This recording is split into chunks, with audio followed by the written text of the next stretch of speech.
em 2 Reis, capítulo 7, o verso 1 a 6. Todos encontraram? Amém. Nos diz assim: Eliseu respondeu: ouçam a palavra do Senhor. Assim diz o Senhor: amanhã, por volta desta hora, na porta de Samaria, tanto uma medida de farinha como 2 medidas de cevada serão vendidas por uma peça de prata. O oficial em cujo braço o rei estava se apoiando disse ao homem de Deus: ainda que o Senhor abrisse as comportas do céu, será que isso poderia acontecer? Mas Eliseu advertiu: você o verá com os próprios olhos, mas não comerá coisa alguma. Havia 4 leprosos junto à porta da cidade. Eles disseram uns aos outros: por que ficar aqui esperando a morte? Se resolvemos entrar na cidade, morreremos de fome, mas se ficarmos aqui também morreremos. Vamos, pois, ao acampamento dos arameus para nos render. Se eles nos roubarem, viveremos; se nos matarem, morreremos.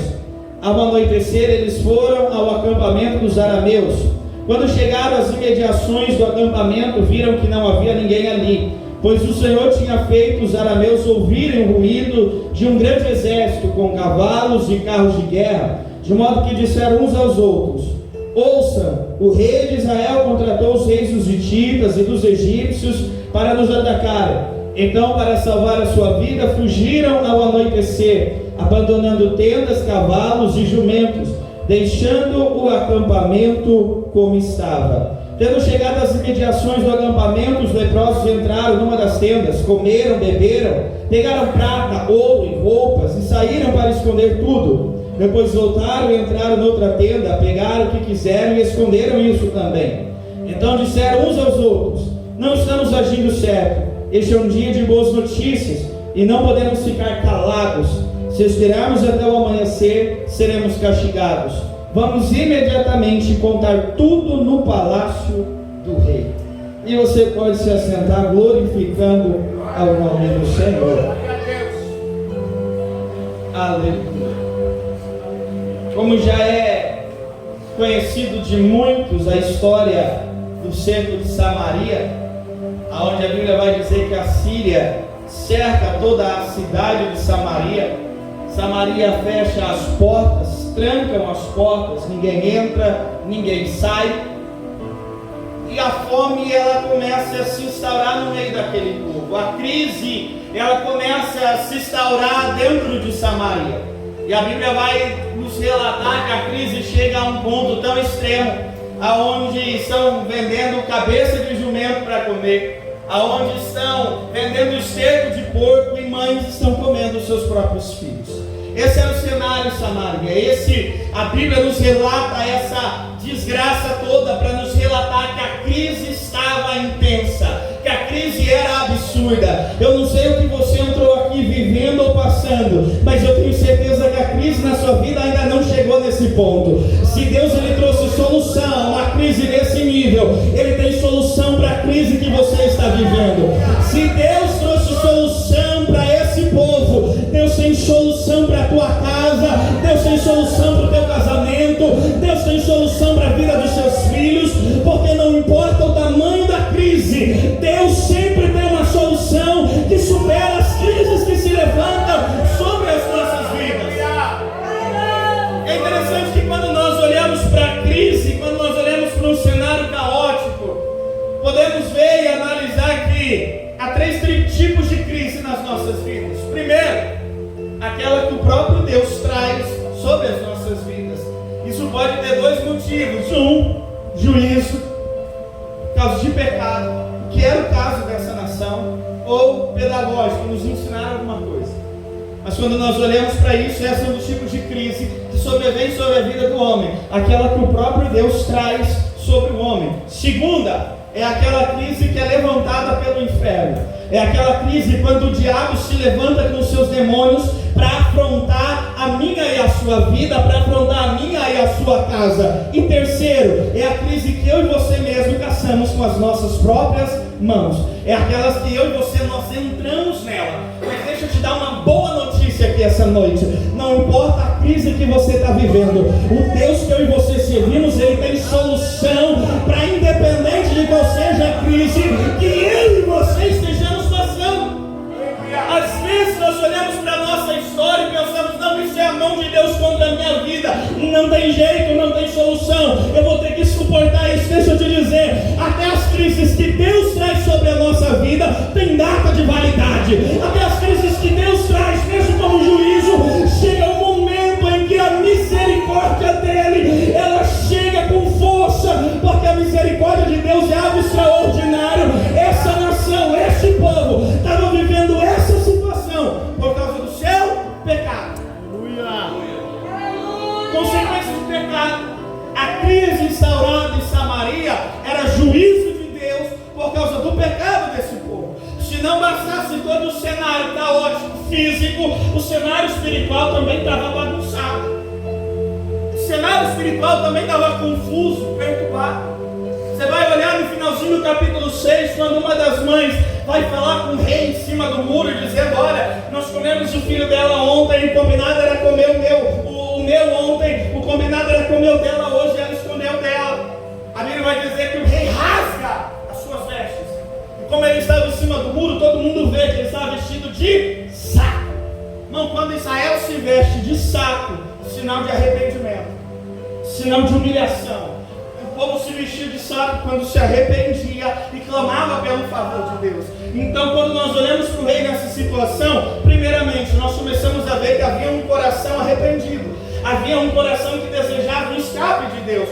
Só que, infelizmente, a religião, o cristianismo, a espiritualidade do próprio rei, do próprio povo estava perturbada. Porque ao mesmo tempo que nós olhamos para o rei, a Bíblia diz que todo mundo vê ele sobre o muro, vestido de saco, o povo vai olhar e vai entender, o rei está contrito, o rei está quebrantado.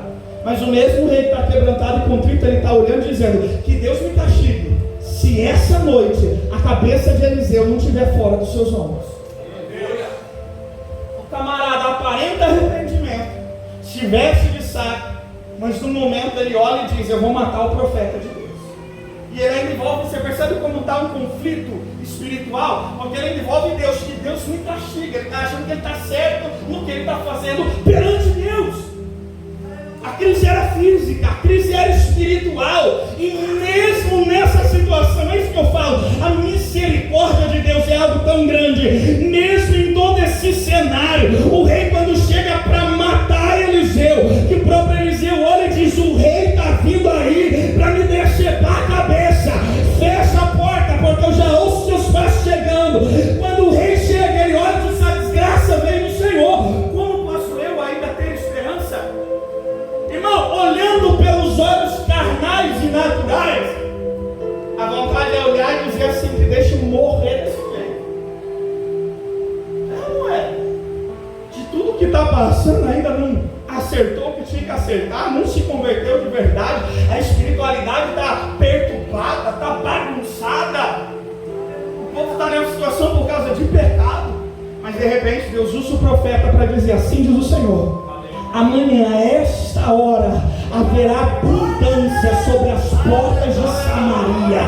É Deus mostrando a sua misericórdia, mesmo a espiritualidade bagunçada, mesmo sendo juízo por causa de pecado, a misericórdia de Deus surge no cenário, e Deus olha para dizer para mim e para você, até mesmo quando eu causo a crise, chega um momento que eu me levanto para trazer a existência o milagre, para trazer a existência a abundância, porque não é por merecimento, é por graça. Quando nós olhamos para o inimigo se levantando, não muda o cenário. Lembra, os discípulos estavam no meio de uma tempestade, se levanta. A Bíblia vai olhar e vai dizer que Jesus acorda, desperta, repreende o vento e diz ao mar, calma-te, aquieta-te. Faz grande bonança. Quando a Bíblia diz que Jesus repreendeu, é um indicativo para nós de que aquela tempestade foi levantada pelo inimigo das nossas almas. E quando Satanás se levanta, ele pode se levantar, pode soprar o vento, pode levantar as ondas, pode trazer a crise, não tem problema. Quando ele libera a palavra de ordem, um negócio se resolve. Bom, quando é a Deus, ele resolve, quando é o diabo, resolve, mas a mim ele não resolve. Eu errei, eu falhei, eu fiz o que não devia, andei por onde não devia, e o negócio bagunçou. bagunça mesmo não, mas a misericórdia dele é extrema, ao ponto que até nesses momentos, quando nós clamamos a Deus, ele aparece no cenário para mudar a história. Lembra de Paulo quando vai embarcar no barco para ir lá para Roma? Ele vai olhar e vai dizer para o capitão: não vai, que vai ter tempestade à frente, vamos ficar aqui. O capitão fala: não, eu sou o dono do barco, eu sou o capitão, eu sei o que eu estou fazendo, eu vou. Foi. O que acontece no meio do caminho? Uma grande tempestade. Aí Paulo ele vai levantar no meio do barco e vai dizer: fiquem tranquilos e calmos, porque o anjo do Senhor me visitou aqui no meio do barco, no meio dessa bagunça que vocês mesmos causaram, e mandou eu dizer: fica tranquilo, que Deus deu a vida de todos vocês para comigo, ninguém vai morrer, ninguém vai perecer, não foge do barco, não desce do barco, não pula do barco, porque Deus está guardando as nossas vidas no meio dessa bagunça que vocês mesmos caçaram para si. Eu quis trazer isso só para você entender. Não importa o tipo de crise que você está vivendo, se você for capaz de ouvir a voz de Deus, Ele pode trazer abundância no meio da crise. Ele pode trazer abundância no meio do teu casamento. Ele pode trazer abundância dentro do teu lar. Ele pode trazer abundância para a tua casa. Porque esse é o Deus que nós servimos e adoramos. Ele é misericordioso. Tem solução para as nossas crises, tem solução para as nossas tempestades, tem solução para os momentos difíceis que nós vivemos. É lógico que dependendo em cada situação há prejuízos. Quando há pecado, há o prejuízo no tempo que se passou a fome. Quando caixamos a nossa bagunça, perderam barco, perderam carga, mas Deus olhou e disse: eu estou cuidando e eu vou levar vocês em segurança. Então há os prejuízos das decisões erradas, mas Deus ele é aquele que pega a nossa bagunça e a nossa crise, e Ele tem o poder de transformar isso e trazer abundância sobre a nossa história. A maior dificuldade de tudo isso é a gente crer que Deus é poderoso para fazer isso. A nossa maior dificuldade é acreditar que Deus ele faz esse tipo de coisa. Sabe, a gente tem vivido dias difíceis, aonde ou as pessoas pregam que Deus vai te dar tudo e vai fazer tudo e a sua vida vai ser um mar de rosas, ou você tem que viver uma vida de miséria e sofrimento, porque isso é cristianismo. Não deixa eu te dizer, a Bíblia é um livro completo. A Bíblia é um livro que traz repreensão, a Bíblia é um livro que traz exortação, a Bíblia é um livro que traz direção, mas a Bíblia também é um livro que traz promessa, a Bíblia também é um livro que traz milagre, a Bíblia também é um livro que traz bênçãos de Deus para a nossa vida. Não estou aqui querendo dizer, menosprezar a própria palavra. Eu não quero vir aqui dizer hoje para nós que Deus ele também tem abundância física para trazer sobre a nossa vida. Isso não muda o fato de que a salvação continua sendo a maior bênção do Evangelho. Isso não muda o fato de que a salvação continua sendo a maior bênção do Evangelho. Isso não significa que o maior propósito de Deus não seja salvar e resgatar o perdido. Essa é a prioridade do Evangelho. Essa é a maior bênção do Evangelho. Essa é a maior bênção que a cruz nos garantiu.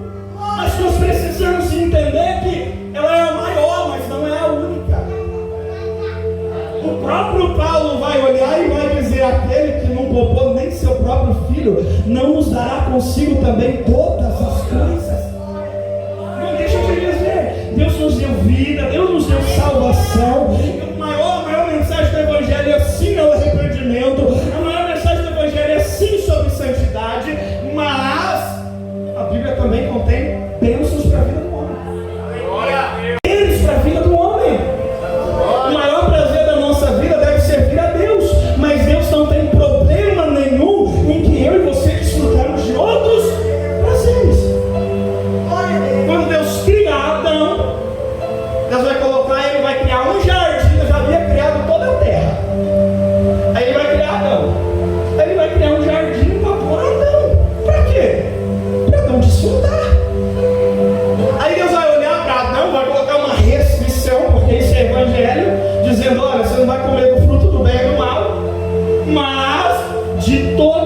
as outras frutas, de todas as outras árvores, come.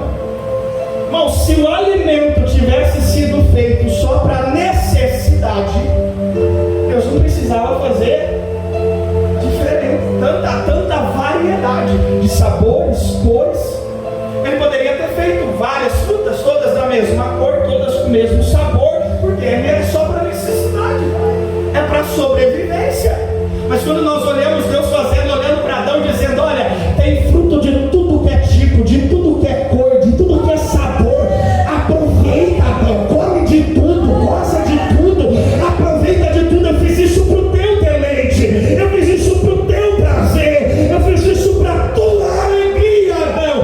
Comida não é só para necessidade, é para prazer. Não estou falando de glutonaria, estou falando que o alimento foi criado em vários sabores para ser prazeroso para o homem. Deus cria Adão e Eva. Deus cria Adão e vai olhar para Adão e vai dizer: não é bom que o homem esteja só. Ou seja, não é bom, Adão, você precisa de uma companhia para te dar alegria, para te dar prazer, Adão. Porque Deus não tem problema em olhar para nós e entender que nós podemos ter prazer na presença dele, porque ele mesmo criou coisas físicas para que nós possamos ter prazeres no contato físico. Ao ponto que quando nós olhamos para a própria vida sexual do casal, não é só para reprodução, mas Deus criou o sexo dentro do casamento para prazer. Deus não tem problema em que o homem tenha prazeres na terra. O problema começa quando esses prazeres começam a dividir nós com Deus. O problema de Deus é quando esses prazeres começam a competir com o maior prazer que nós deveríamos ter, que foi o que aconteceu com Adão. Deus olhou e disse: desfruta de tudo. Só que Adão olhou e disse: não, eu quero o que eu não posso, que vai me separar de Deus. Aí é que está o problema. Mas nós precisamos entender que, à luz da Bíblia, não há problema em desfrutar prazeres aqui. Deus não tem problema em nos abençoar aqui. Deus não tem problema em transformar crentes prósperos. Deus não tem problema em dar riquezas para crente. Deus não tem problema em conceder desejos do coração de crente. Deleita-te no Senhor e Ele concederá o desejo do teu coração. Deus não tem problema em derramar abundância sobre a vida do crente. A nossa vigilância deve ser para isso não competir com Deus na nossa vida, para isso não tomar o lugar de Deus na nossa vida. A partir do momento que eu sei o lugar de cada coisa, Deus olha do céu e diz: eu vou derramar abundância, eu vou derramar prazeres, eu vou derramar alegrias, eu vou realizar sonhos sobre a sua vida.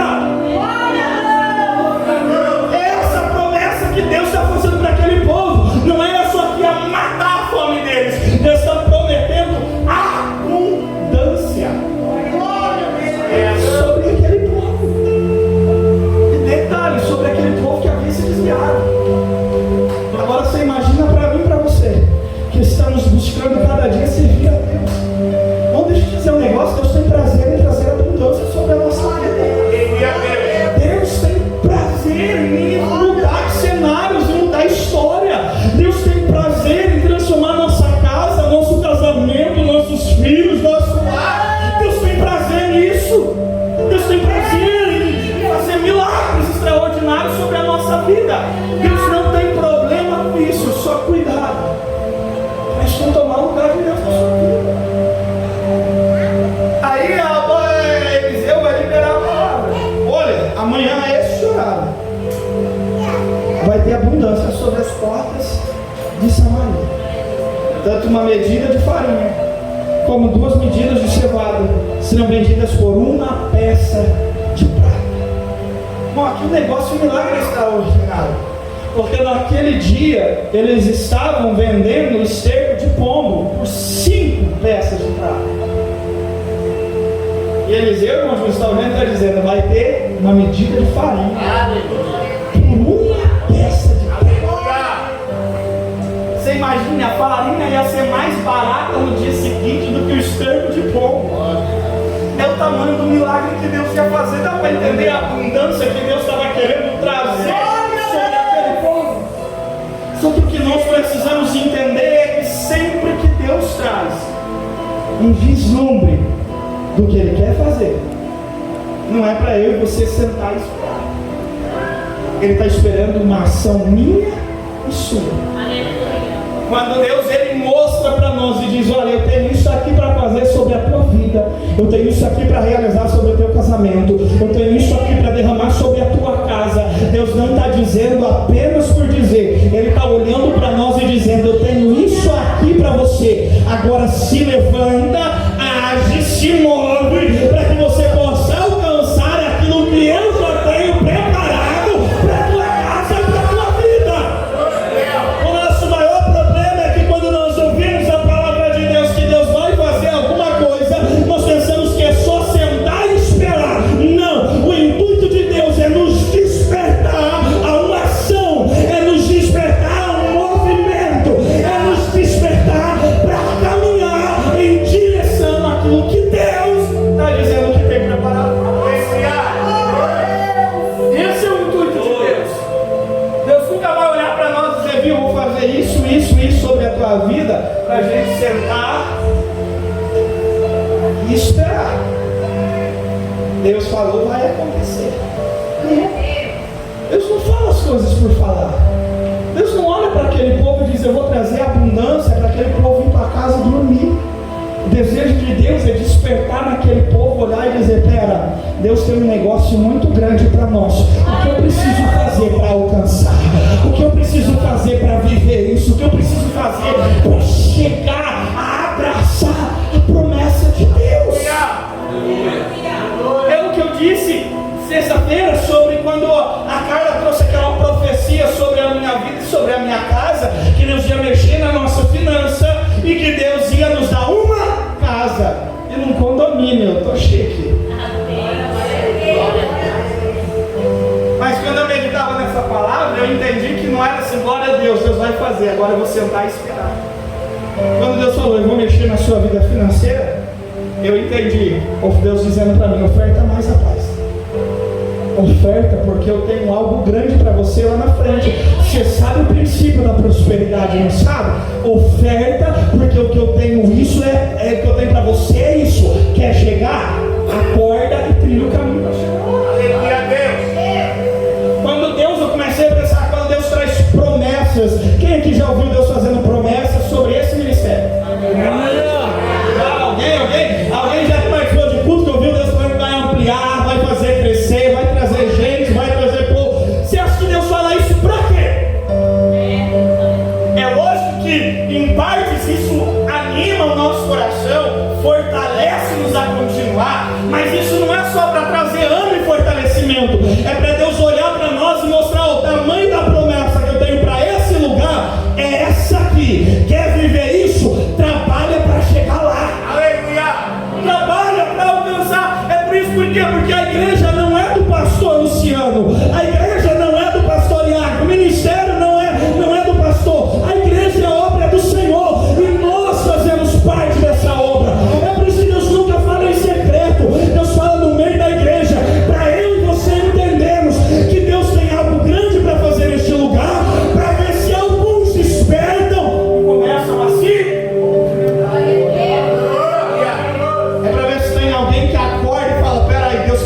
pessoas para este lugar. Meu filho não está aqui, meu esposo não está aqui, minha filha não está aqui, o meu cônjuge não está aqui. Se Deus vai trazer pessoas, Deus está me despertando a orar, porque Ele pode trazer a minha casa para sentar dentro dessa mesa.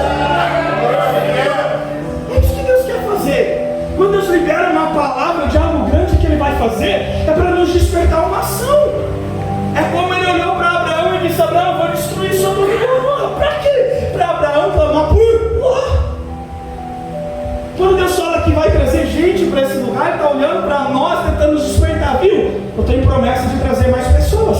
Vai querer sua casa aqui, vai querer sua família aqui, vai querer seus filhos aqui, vai querer sua esposa, seu esposo aqui. Ora, clama, porque assim como Deus livrou Ló através da oração de Abraão, Ele pode trazer a sua casa, porque é uma promessa sobre a aleluia.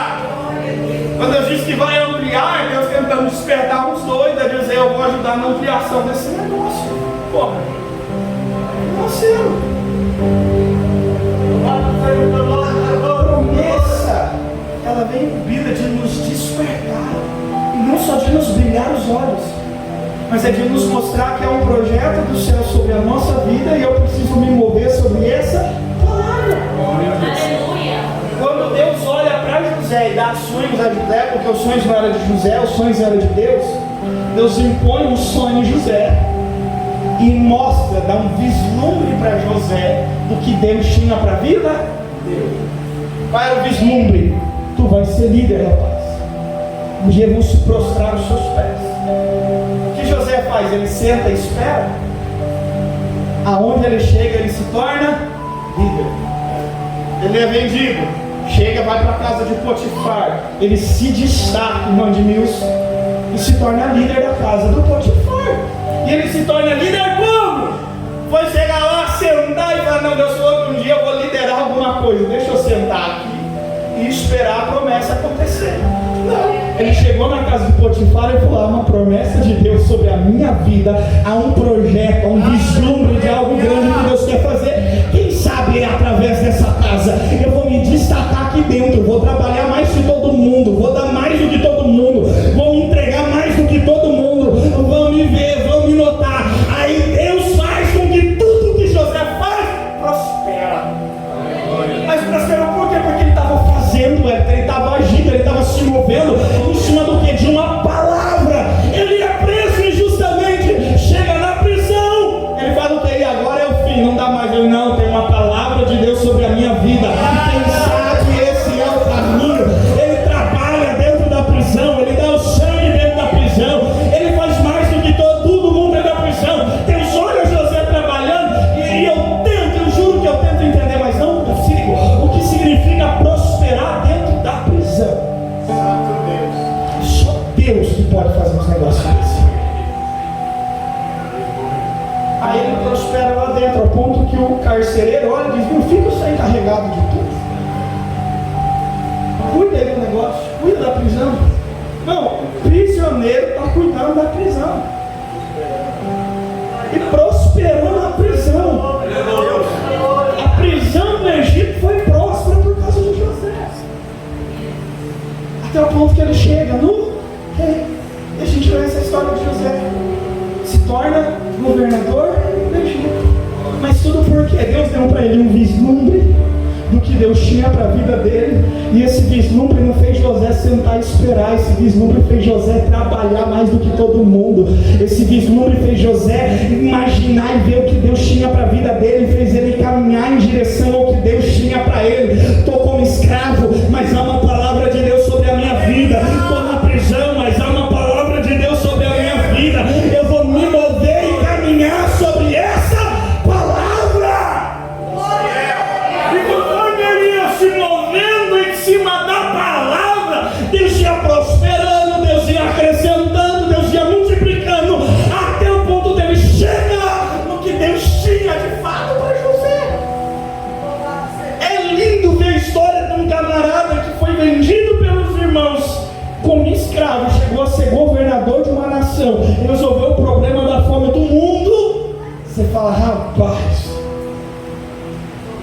mas é porque esse menino nunca parou de caminhar sobre a palavra que um dia Deus havia liberado sobre a vida dele. É porque o vislumbre que ele teve do que Deus tinha a fazer na vida dele impulsionou as ações de José, impulsionou as atitudes de José, impulsionou as decisões de José. Quando Deus libera uma palavra sobre a nossa vida, do que Ele tem que fazer, Ele quer nos dar um vislumbre daquilo que Ele tem preparado para mim e para você. Para quê? Para que você venhamos caminhar conforme, para alcançar tudo aquilo que Deus tem para nós. Aleluia! Ninguém dá crédito. Onde que aquele que estava, alguém se apoiava sobre ele, vai olhar e vai dizer, mas nem se Deus abrir a comporta do céu, é possível um negócio desse acontecer. Ao ponto que Eliseu vai olhar e vai dizer, tu vai ver, tu vai comer, vai ver e não vai receber nada, não vai tocar em nada. Irmão, Deus libera a palavra sobre a minha e sobre a tua vida. A nossa reação determina o que nós vamos viver. A palavra liberada foi para todo mundo que estava dentro de Samaria. Era para aquele cara também. Ele também era para viver aquela abundância. Ele também era para usufruir daquela abundância. Mas devido à sua reação pela palavra liberada, ele só ia ver que Deus é poderoso para fazer, mas não ia poder tocar em nada, não ia poder receber nada. Essa noite eu quero dizer para você como você tem recebido a palavra de Deus, como você tem ouvido a palavra de Deus, o que você tem feito com as palavras que são liberadas neste lugar. Nós vivemos de acordo com aquilo que nós cremos que Deus é poderoso para fazer, mas não é só o dizer eu creio, eu acredito, não, é a maneira como eu vivo que mostra naquilo que eu creio. Olha a palavra que o profeta libera. Amanhã, a essa hora, vai ter abundância na porta de Samaria. O rei que aparentava estar arrependido era para olhar para Eliseu e dizer: o que a gente precisa fazer? Rapaz, vai ser grande assim? Vai sobrar, vai. O que a gente precisa fazer? O que Deus quer que eu como rei faça? O que Deus quer que esse povo faça? A gente precisa fazer alguma coisa? Precisa convocar o exército? O que o Senhor quer que nós façamos? Mas ele não falou nada. Era para no mínimo olhar para Eliseu e dizer: já que Deus vai fazer, podemos fazer um culto essa noite, convocar a nação para a gente orar, para a gente agradecer, para a gente... Não, mas não houve menção nem de um culto, nem de um agradecimento, nem de gratidão, nada, porque não criam na palavra. Não criam. A esperança era que aquilo despertasse algo neles, para quebrar a gente, para fazer alguma coisa. Mas aquilo fez o rei voltar para a base do caminho. O que você tem feito com aquilo que você tem ouvido? Um dia a Bíblia vai dizer que a mãe de Gideão estava lá fazendo seus afazeres. Um anjo apareceu para ela e disse para ela: mulher, tu vai engravidar, e o menino que tu vai gerar é um nazireu de Deus. O nome dele vai ser Sansão. Ele não vai beber bebida forte, ele não vai se contaminar com vinho, ele não vai cortar seu cabelo, e ele vai ser separado a Deus, vai ser juiz sobre Israel, vai trazer libertação para esse povo. A mulher chega em casa feliz, contente, contando para o marido que o anjo havia visitado, o varão havia aparecido e contado para ela que havia um projeto de Deus grande para acabar com o casamento deles. Sabe qual vai ser a resposta daquele marido? Quando ele aparecer de novo, fala que eu quero falar com ele, porque nós precisamos saber o que nós precisamos fazer em relação a essa criança, como criar ela, temperar ela, para podermos viver essa grandiosidade do que Deus tem para nós. Irmão, Deus não mostra coisa grande para crente só para estampar na vida dele que Deus é com ele, não, é para mover alguma ação. Aquele pai, aquele marido, quando recebeu que havia um projeto de Deus extraordinário para a casa dele, a primeira sensação não foi pular e sair contando para os vizinhos o que Deus havia falado que ia fazer, foi o que eu preciso fazer para esse negócio ser real sobre a minha casa. Ao ponto que a misericórdia de Deus é um negócio tão grande que eu não sei se havia projeto na agenda do anjo voltar, mas a Bíblia vai dizer que o desejo do pai de querer saber como viver aquilo lá faz o varão aparecer de novo. Meu Deus! E a mulher pode chamar o marido e ela fala: espera aí que meu marido quer falar contigo, ainda bem que você voltou. Deus, aleluia! Porque Deus é assim, irmão. Deus mostra para nós o que Ele quer fazer, e quando Ele vê que é o interesse da nossa parte, e a gente fala: Deus, o que eu preciso fazer para viver esse negócio? Deus, Ele traz a direção do que fazer, de como proceder, de como andar, de que ação tomar para viver o que Deus tem para nós. É simples. Sabe qual é na palavra de Deus. O crente, quando ele fica sem saber o que fazer, abatido, entristecido, angustiado, o que ele faz? Ele não vem para a igreja. Em vez dele orar, dizer: Deus, eu não sei o que fazer, eu não sei que decisão tomar, não sei que direção caminhar, mas eu sei que é um projeto do Senhor sobre a minha vida, eu quero viver. Eu vou para a tua casa hoje, fala comigo, me dá uma direção, fala o que eu preciso fazer, me mostra o caminho, vai me dar uma luz, me dá uma estratégia, porque eu sei da promessa que o Senhor tem sobre a minha vida, eu sei da promessa que o Senhor tem sobre a minha casa, eu preciso saber o que fazer. A gente não quer saber o que fazer, a gente quer saber de cumprir o nosso papel como um bom religioso, ir para a igreja, levantar a mão, adorar e voltar para casa.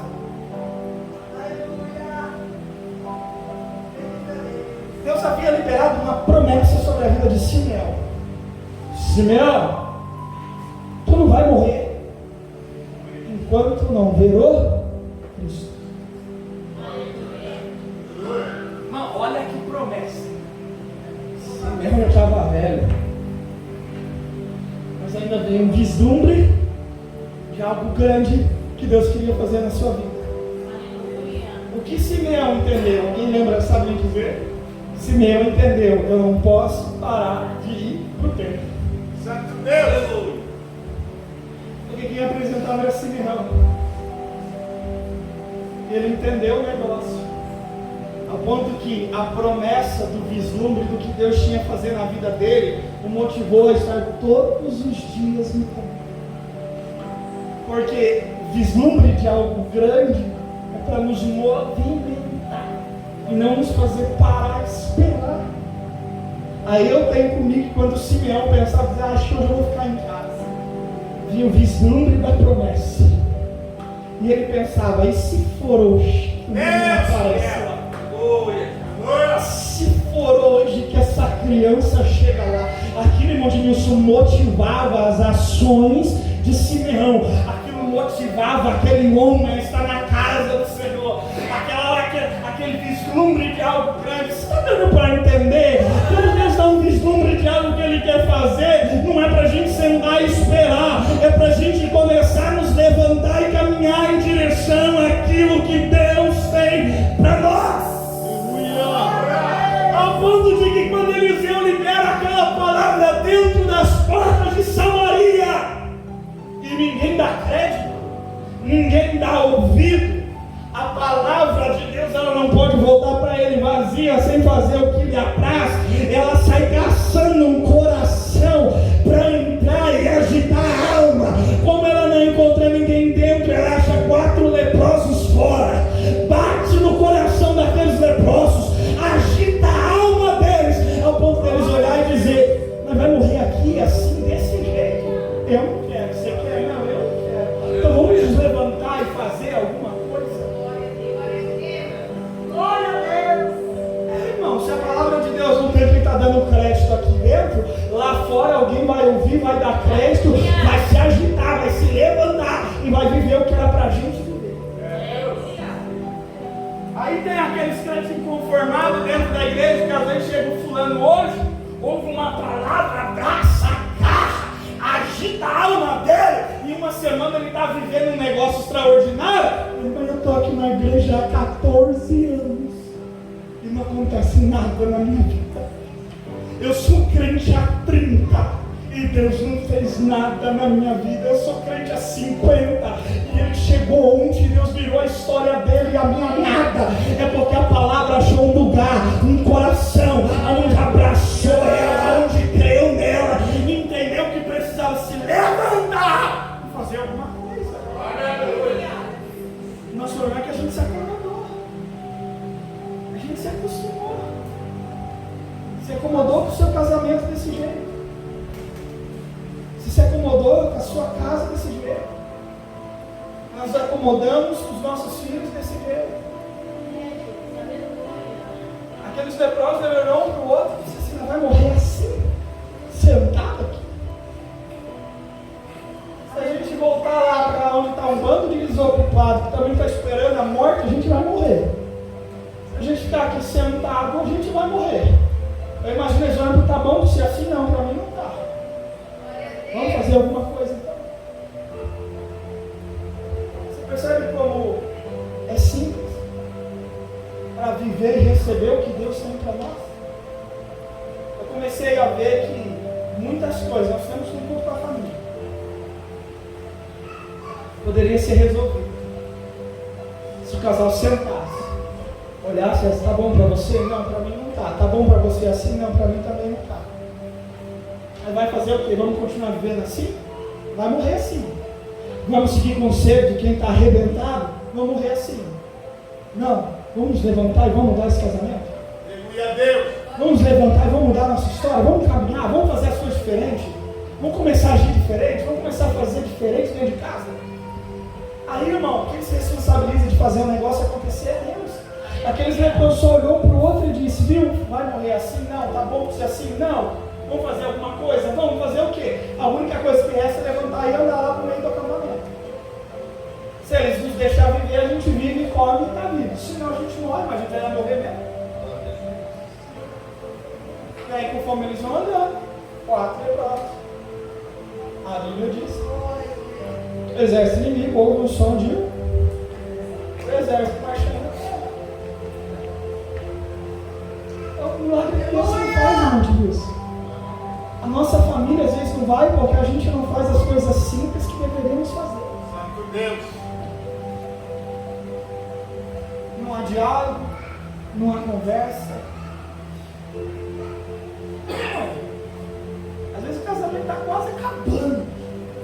E a única coisa que falta é sentar e dizer, tá bom, não tá bom pra você, não. O que a gente vai fazer para mudar? Vamos mudar? Vai querer morrer assim? Vai querer viver assim? Aí quando a gente decide que não, muda uma coisinha aqui, caminha ali, levanta e vai, aí Deus começa a trazer o estrondo do céu dizendo, isso, continua, porque assim vocês vão chegar na abundância que eu tenho para casa de vocês. Aleluia. O processo é simples, o resultado é que é extraordinário. O processo é simples, o que dá resultado é Deus que faz o negócio crescer e se tornar algo grande. Simples. O problema é que a gente não quer fazer o simples. A gente não quer fazer o simples. Como Naamã. Meu Senhor, se o profeta tivesse pedido para o Senhor fazer uma coisa difícil, o Senhor não faria? Às vezes a gente é assim, irmão. A gente acha que é um milagre e um profeta falar para a gente fazer uma coisa difícil. A gente fica esperando alguém vir falar, eu tenho uma imaginação, né? A gente pensa nas coisas. Então você fica esperando, viu? Cava no quintal da sua casa, escreve uma carta, põe dentro de uma caixa de não sei que cor, cava 5 metros de fundura, põe lá em terra, ora todo dia, ajoelhado nela, pingando azeite, que em 7 dias o milagre vai acontecer. Tem gente que fica esperando coisa difícil, Deus exige coisa difícil para ver um milagre. E Deus às vezes pede coisa simples para nós. Deus olha para mim, para você e diz, vai para a minha casa me adorar. Vai para a minha casa ouvir a minha palavra, porque a minha palavra vai trazer direção que vai mudar a tua história. E a gente às vezes fica esperando difícil. Deus olha para mim, para você e diz, ora, jejua, consagra a sua vida a mim, porque eu tenho coisas grandes para realizar na sua vida. Eu tenho um chamado extraordinário sobre a tua vida. Eu quero curar vidas através de você. Eu quero alcançar vidas através de você. E a gente não crê no simples. Às vezes, como nós temos falado e repetido aqui, quer ser próspero, que Deus abençoe a sua finança. Oferta. E a gente não quer crer no simples. Tem pessoas que preferem pagar e sei lá, eu vi esses dias um curso para ouvir um Zé Ninguém falando sobre prosperidade, sobre como ser rico, R$799. Falei, acho que isso na escola bíblica que esse dia ele vendeu 50 vagas na hora. E um Zé Ninguém. E tem gente que paga para ouvir. E aí Deus olha para mim, para você e diz, quer saber o caminho? Seja fiel um pouco, que no muito eu te coloco. Você entende que o processo é simples? As ações são simples. O problema é que a gente não quer fazer o simples, porque a gente acha que o simples não dá resultado. Porque a gente acha que o simples não dá efeito. A gente acha que perder um culto não tem problema nenhum. A gente acha que deixar de orar um dia não tem problema nenhum. A gente acha que deixar de ofertar não tem problema nenhum. Irmão, deixa eu te dizer um negócio, é ouvir a palavra e crer naquilo que é dito e caminhar sobre essa palavra que nos traz resultado, e um resultado extraordinário. O profeta liberou uma palavra de uma abundância sobre aquele povo que ninguém creu e acreditou. 4 leprosos pro lado de fora foram impactados pela palavra, começaram a se movimentar e entraram e encontraram o templo onde havia comida, bebida, ouro, prata, bronze, veste, levaram, carregaram, esconderam, voltaram, pregaram mais, voltaram, esconderam, ao ponto que um olhou para o outro e diz: rapaz, é muito só para nós. Você crê que Deus pode fazer isso sobre a mim, sobre a tua vida? Ao ponto de você olhar e dizer: é muito só para mim esse negócio. Deus pode fazer isso, irmão. Pedro estava lá depois de uma pesca frustrada, a noite inteira sem pegar nada. De repente Jesus entra no barco dele e prega. Jesus olha para ele e diz: vai e lança a rede em alto mar. Ele olha e diz: eu já pesquei a noite inteira e não peguei nada, mas sob a tua palavra eu vou lançar outra vez. Pedro vai e lança, ao ponto que ele tem que gritar para os amigos dele lá, dizer: cola com o barco aí que é muito para nós, é muito para o nosso barco. Se a gente colocar tudo isso aqui dentro vai afundar. João, cola aí, rapaz. Tiago, chega logo, é peixe demais, o milagre é grande demais, só para nós.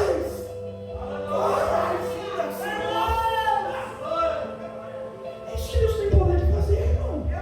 Ele tem poder de fazer um negócio na nossa vida que a gente vai olhar e dizer: rapaz, é muito para mim esse negócio, é muito.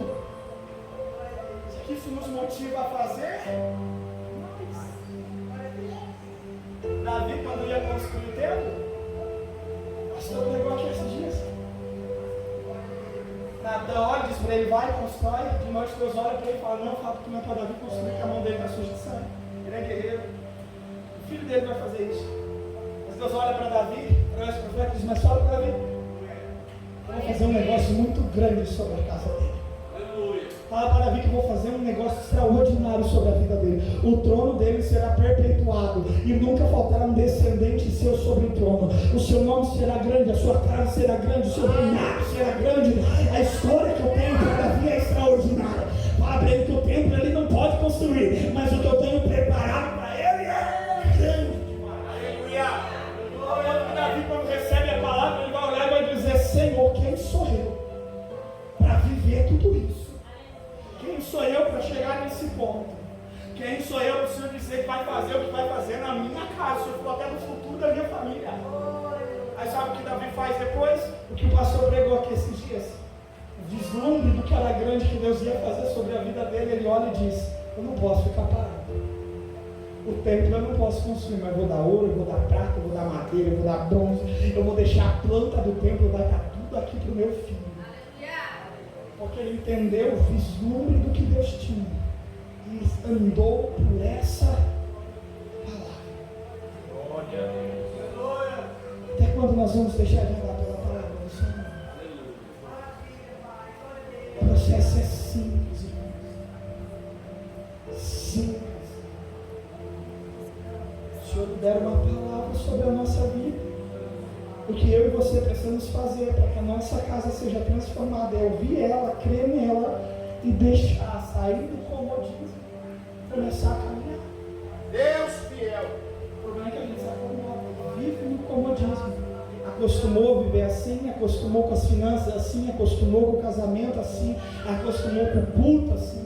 E aí a gente não enxerga a necessidade de ação nenhuma, não enxerga a necessidade de mudança nenhuma. A gente se habituou com os cultos e a gente não olha mais para os cultos dizendo: eu preciso levar algo novo, eu preciso levar algo a mais, eu preciso adorar mais, eu preciso me entregar mais, eu preciso me render mais, porque do jeito que está não está bom.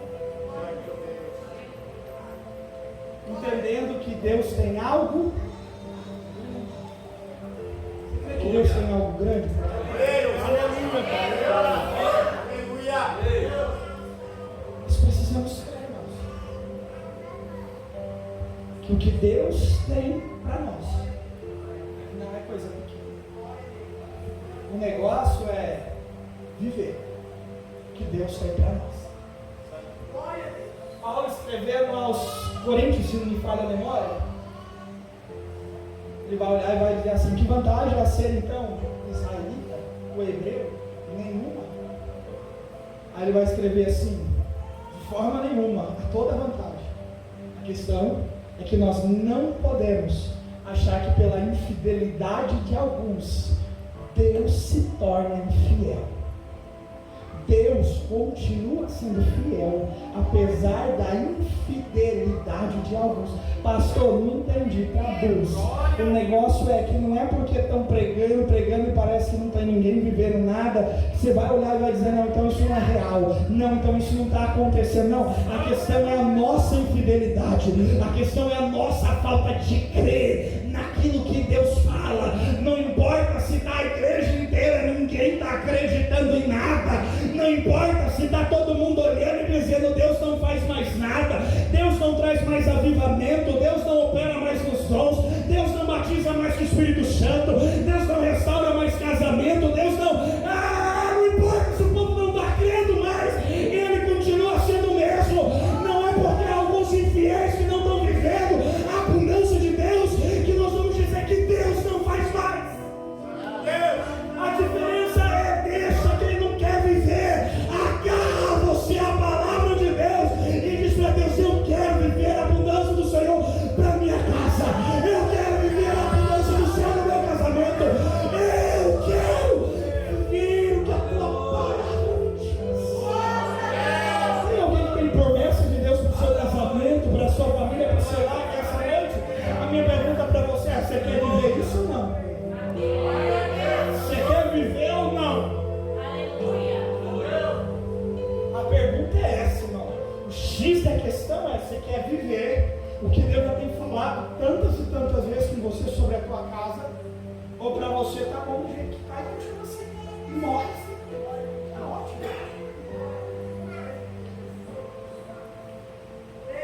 A palavra foi liberada. Quer pegar e viver e se mover, vive. Quem ficar dormindo no ponto morre, vê que Deus é fiel e fala: rapaz, eu podia ter vivido e não vivi. Eu fico imaginando, a Bíblia vai dizer que quando há notícia que a abundância veio, o rei vai encarregar aquele capitão que duvidou no início de ficar de porteiro. Abre as portas para o povo passar. Mas imagina o povo 3 anos passando fome. O crente não precisa nem ficar 3 anos com fome. Quando tem confraternização depois do culto, os crentes não estão nem esperando a bênção apostólica, já estão atropelando todo mundo na porta.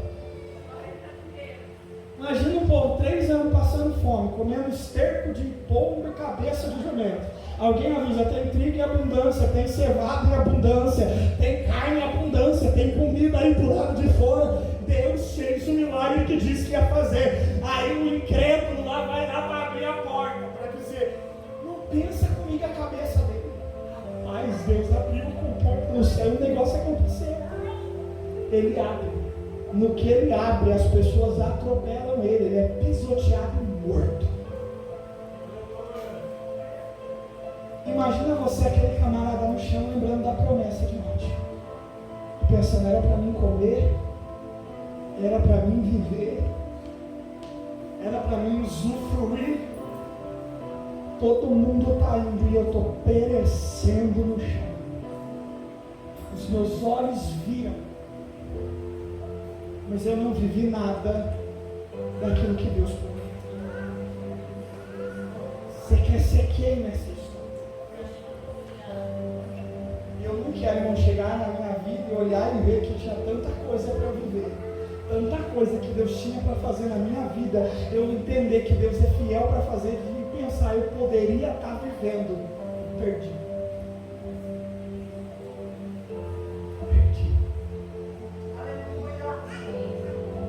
Os 4 leprosos, movidos e agitados pelo próprio Deus, experimentaram um milagre extraordinário sobre a tua vida. Pastor, os outros comeu também. Comeu. Mas quem podia contar que levantou e só começou a andar? E eu tenho comigo, irmão, ela era leproso, até arrastando os pezinhos. Quem podia chegar lá, olhar e dizer: rapaz, eu levantei e fui arrastando os pés. E Deus fez o inimigo pensar que a gente era um exército.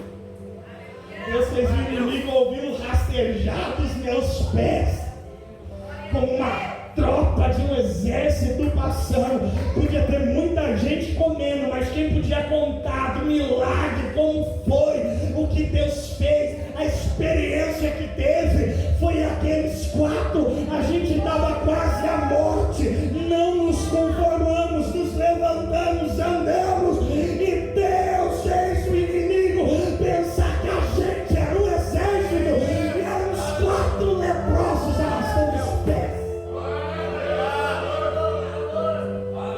Você quer ser correndo que o outro vai viver? Você quer você ser o protagonista da sua história e viver o que Deus tem para sua casa? Se coloca de pé em nome de Jesus.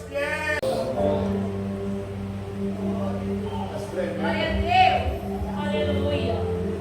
Irmão, o que eu já disse, isso aqui é para quem crê. Glória a Deus. Deus virou esse negócio do dia para a noite. Eu creio, cara. Mano, de tudo que Deus fez, o mais lindo de tudo é que foi do dia para a noite. Aleluia. Porque às vezes a gente acha que vai ter um processo longo. Aleluia. Às vezes a gente crê, não, Deus vai fazer, mas vai fazer é lá. Porque até Deus transformar meu marido, até Deus trabalhar meu coração, até Deus alcançar os meus filhos, até, nossa, é um processo, pastor. Você não sabe como está dentro de casa, até Deus ir colocando tudo no lugar, até Deus ir ajeitando aqui, ali. Pastor, você não tem ideia a confusão que está na minha vida financeira, pastor. O negócio vai levar um tempo até engrenar de novo. Irmão, essa noite eu vim dizer para você que se você crê nessa palavra, Deus é aquele que tem poder do dia para a noite mudar uma história. Deus é aquele que tem poder do dia para a noite, irmão. É do dia para a noite. De mudar por completo uma história, irmão de Deus. Do dia para a noite Ele pode restaurar um casamento, transformar um coração. Do dia para a noite Ele pode pôr amor de novo. Do dia para a noite Ele pode restaurar a confiança. Do dia para a noite Ele pode trazer alegria. Do dia para a noite Ele pode pôr prazer na tua casa. É do dia para a noite Ele pode mudar essa história financeira. Do dia para a noite Deus tem poder para isso. Deus tem, Deus pode. A questão é eu e você cremos. Eu e você acreditamos nisso. Eu e você temos convicção de que Deus pode. A única coisa que eu preciso fazer é largar o comodismo de lado, a mesmice de lado, olhar para a vida que eu estou levando e dizer: não tá bom. E não é não tá bom por ingratidão, não, é não tá bom, porque Deus já me deu um vislumbre do que Ele tem para minha casa. E eu sei que não é assim que acaba a minha história. Eu sei que não é assim que acaba o meu casamento. A única coisa que eu preciso fazer é restaurar as coisas simples que Deus me pede para fazer. Sair da mesmice e começar a caminhar. Começar a andar. Começar a me mover sobre a palavra de Deus. Bom, nós estamos com a família. Eu gostaria de convidar